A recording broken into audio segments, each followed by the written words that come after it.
Thank you, Mr. Chairman. Madam Secretary, I've supported a procedure for having our troops in Syria and removed from Syria, which we have not engaged in. And I'm now concerned, as are many Senate Republicans and experts in defense, about the abrupt and chaotic withdrawal that we are seeing in Syria that could be a threat to our service members, our allies, and Americans both at home and abroad. And first, I'd like to know, were you consulted before the President decided to announce this withdrawal? No, sir, I was not as the Secretary of Homeland Security, no. To your knowledge, were members of the NSC consulted before he decided to announce his withdrawal? That's my understanding, sir. So your understanding that they were or were not? My understanding is they were. They were. Do you have any reason to believe ISIS has been defeated and no longer poses a threat to America? We have had extensive success, as you know, in removing their physical caliphate in Syria.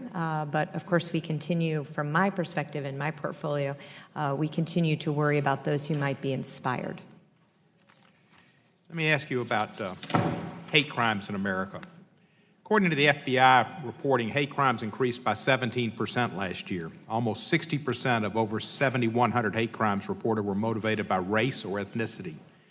Anti-Semitic hate crimes rose by 27%. We've seen the President make statements such as there were fine people on each side in Charlottesville when there were Klansmen and neo-Nazis demonstrating, protesting, and screaming, "Jews will not take our jobs," and "blood and soil." The President has used code words, talking about George Soros, that we all know conjures up code words about Jews that are globalists, that are internationalists, that are money lenders or financiers on the national level. And we know that Timothy McVeigh drew much of his ideology from the Turner Diaries, which was based on anti-Semitic thought that Jews were controlling things. Based on all of those facts, is it not difficult to believe that the President's amplification of hateful messaging has led to more hate crime?